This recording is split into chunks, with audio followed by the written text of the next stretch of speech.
Hello నమస్తే. యోగి ఆదిత్యనాథ్ గారు ఈరోజు ఒక బిల్లు లాంటి బిల్లు కాదు కానీ ఏమంటారు వీటిని సర్క్యులర్స్ ఆర్డినెన్స్ పంపిస్తారు కదా. బిఎల్ఓకి సంబంధించి బూత్ లెవెల్ ఆఫీస్. ఎందుకంటే ఉత్తరప్రదేశ్లో కూడా ఎస్ఐఆర్ జరుగుతుంది. ఉత్తరప్రదేశ్లో ఎస్ఐఆర్ జరుగుతుంటే దానికి సంబంధించినటువంటి ఒక బిల్లు ఇచ్చారు యోగి ఆదిత్యనాథ్ గారు. ఒక circular kind of instructions to the BLOs. బాగా బ్యాక్ ఫైర్ అయిపోయి అక్కడ బాగా గొడవ అవుతుంది ఉత్తరప్రదేశ్లో. ఎందుకంటే అదే చెప్తున్నా, యోగి ఆదిత్యనాథ్ అనే కాదు, అన్ని రాష్ట్రాల్లో కూడా అసలు ఎలక్షన్ కమిషన్ అనేది చాలా బిఎల్ఓల్ని మనుషులుగా చూడకుండా వాళ్ళ మీద ప్రెజర్ పెడుతున్నారేమోనని. This is the reason that almost 160 people died with in the 3 weeks అని అపోజిషన్ నాయకుడు రాహుల్ గాంధీ ఒకసారి చెప్పాడు. ఓకే, మన రీసెంట్గా ఒక ట్వీట్ చేశారు, 160 members died with in 3 weeks అని.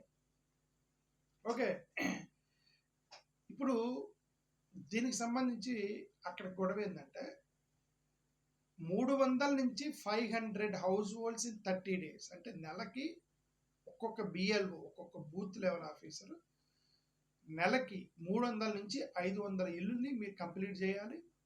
1000 నుంచి 1500 ఓటర్లు పర్ బూత్. డాక్యుమెంట్ వెరిఫికేషను, ఇళ్ళకెళ్ళి వెరిఫై చేసి వాళ్ళ తంబు పెట్టి చెక్ చేసి, ఇదంతా ఎంత అంటే 1000 నుంచి 1500 per booth, 300 to 500 with for 30 days per house. అంటే ఒక ఇంట్లో 4-5 ఉంటే 500 అంటే ఒక్కొక్క ఇంట్లో 4-5 ఉంటే 2000 ఓట్లు కదా. 1000 నుంచి 15 ఓటర్లని 30 రోజుల్లో ఆ టార్గెట్ పెట్టాడు. టార్గెట్ పెడితే వాళ్ళు షాక్ తిన్నారు. ఎలా పాసిబుల్ అంటే మేము ఒక రోజులో వాళ్ళ ఇళ్ళకి వెళ్ళి మొత్తం చేయడానికి హైలీ ఇంపాసిబుల్. ఇది నెలకి 1000 అంటే పర్ డే అట్లీస్ట్ 30 చేయాల్సి వచ్చిందిగా. Per day 30 members. ఒక రోజులో 10-15 చేసరికి కింద గెంగరలు తిరుగుతారు బిఎల్ఓలు. ఇలాంటి ఆర్డర్ పంపించడం ఏంటి అనేది అక్కడ బిఎల్ఓలు వాళ్ళ బాధను వ్యక్తపరుచుకుంటూ అక్కడ గొడవ చేస్తున్నారు ఉత్తరప్రదేశ్కి సంబంధించి. ఓకే, ఒకవేళ మీరు కనుక కంప్లీట్ చేయకపోతే, సరే వాళ్ళు ఇచ్చారు మేము చేయలేమంటే అంతతో వదిలేస్తే పర్లేదు. ఒకవేళ మీరు కంప్లీట్ చేయకపోతే మిమ్మల్ని సస్పెండ్ చేస్తాము అని డైరెక్ట్ ఆర్డర్స్ ఇచ్చారట. అక్కడ కాంట్రవర్సీ అయింది. ఏమని, మీరు కంప్లీట్ చేయకపోతే సస్పెండ్ చేస్తాము అని బెదిరించడం, శాలరీలు ఆపేస్తాము. అంటే బిఎల్ఓలు ఎక్కువ మంది టీచర్ వాళ్ళు ఉంటారు కదా, శాలరీలు ఆపేస్తాము అని చెప్పేసి థ్రెటనింగ్ చేస్తున్నారట. Zero tolerance on infiltrators, zero tolerance on infiltrators అని చెప్పి మన ఇండియన్స్ మీద ప్రెజర్ పెడతారా? ఓకే, విదేశీయులను పట్టుకోవాలని చెప్పి జీరో టాలరెన్స్ పేరుతోటి you are harassing the Indians in the name of BLOs. Okay, పని చేయించుకోండి వాళ్ళ చేత. నెల రోజులు ఎందుకు కంప్లీట్ చేయాలి? 2 నెలలు చేస్తారు. 3 నెలలు పడితే పట్టనివ్వండి. వాళ్ళ మీద ప్రెజర్ పెడితే 120 మంది ఆత్మహత్య చేసుకున్నారు బిఎల్ఓలకు సంబంధించి. ఆల్రెడీ వెస్ట్ బెంగాల్ గొడవ జరుగుతుంది. ఇప్పుడు ఉత్తరప్రదేశ్లో యోగి ఆదిత్యనాథ్ గారు జరుగుతున్నారు. దాన్ని అదొక పెద్ద కాంట్రవర్సీ అయిపోతుంది ఇప్పుడు ఉత్తరప్రదేశ్లో. ఓకే, ఏమండి ఇప్పుడు బిఎల్ఓ కూడా వాళ్ళకు కూడా మెంటల్ స్ట్రెస్, హెల్త్ ఇవన్నీ ఉంటాయి కదండి. హెల్త్ ప్రాబ్లం అవ్వచ్చు, మెంటల్ స్ట్రెస్ అవ్వచ్చు.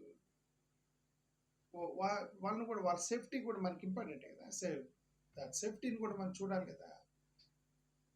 ఓకే అనేది నా అంటే అది కొద్దిగా న్యూస్ చూడగానే నాకు అది కొద్దిగా బాధ వేస్తుంది అనమాట.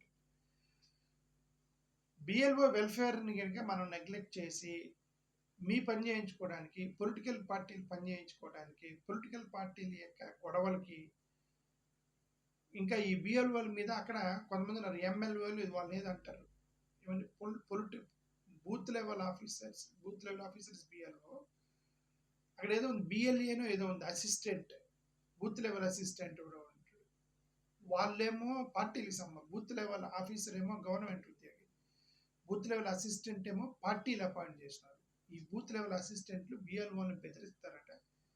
మేము చెప్పిన వాళ్ళ పేర్లు తీసేయండి, మీ పేర్లు మేము ఉంచండి అని బెదిరించే అవకాశం ఉంది. ఓకే, కాబట్టి ఇప్పుడు బిఎల్ఓ వాళ్ళ యొక్క హెల్త్ని కూడా దృష్టిలో పెట్టుకొని మీరు ఇలాంటి ఆర్డర్లు పంపించడం, ఇలాంటి ప్రెజర్ పెట్టడం బిఎల్ఓల మీద కరెక్ట్ కాదని నా ఉద్దేశం. Maximum 10-15 per day possible. అంటే జనరల్లీ 10. ఇంకొకటి వాళ్ళకి థ్రెట్ ఉండిద్ది.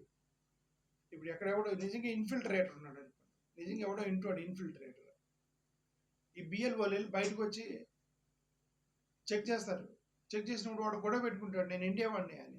బిఎల్ఓల మీద దాడి చేస్తాడు, కొడతాడు, దాడి చేయొచ్చు. ముస్లిం ఏరియాస్లో ఇప్పుడు వీళ్ళందరూ ఇన్ఫిల్ట్రేటర్స్ అంటున్నారు కదా, వీళ్ళు వాడికి ఏదో డాక్యుమెంట్ లేకపోతే నువ్వు ఇన్ఫిల్ట్రేట్ కానీ వాడికి కోపం రావచ్చు.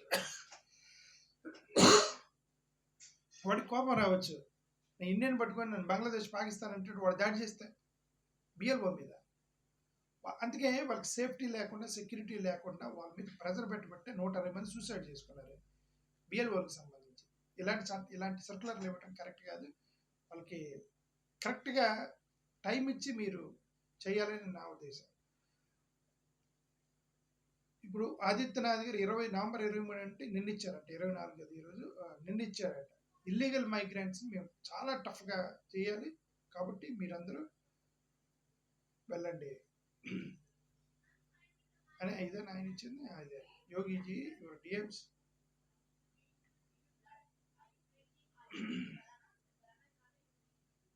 ఒక ఆయన ట్వీట్ చేశాడు. ఆయన ట్వీట్ చేశాడు, Yogiji your DMs are on the ground now, good, but why no BLO helpline, extra staff, mental health support, in-staff detention centers for infiltrators, build one of exhausted officers, UP deserved elections free of fear, not fueled by it.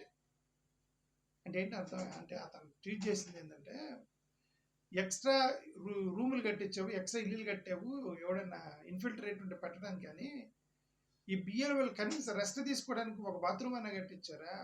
వాళ్ళకి ఒక rest తీసుకోవడానికి water bottle ఇల్లనే పెట్టారా? ఎవరినో పట్టుకోవడానికి భారతీయుల్ని హింసిస్తారా మీరు బిఎల్ఓని అనేది అక్కడ ఉత్తరప్రదేశ్లో రాజకీయ గొడవ. దాని గురించి నేను జస్ట్ అలా చూసి మీకు చెప్పడానికి ప్రయత్నం చేస్తున్నాను. ఓకే, ఏదేమైనా Indians first and infiltrators last. To catch the infiltrator who should not harass the Indians. Give them sufficient time. Let them take proper time to complete the task which they give. Give them sufficient time. Thank you. Namaskar.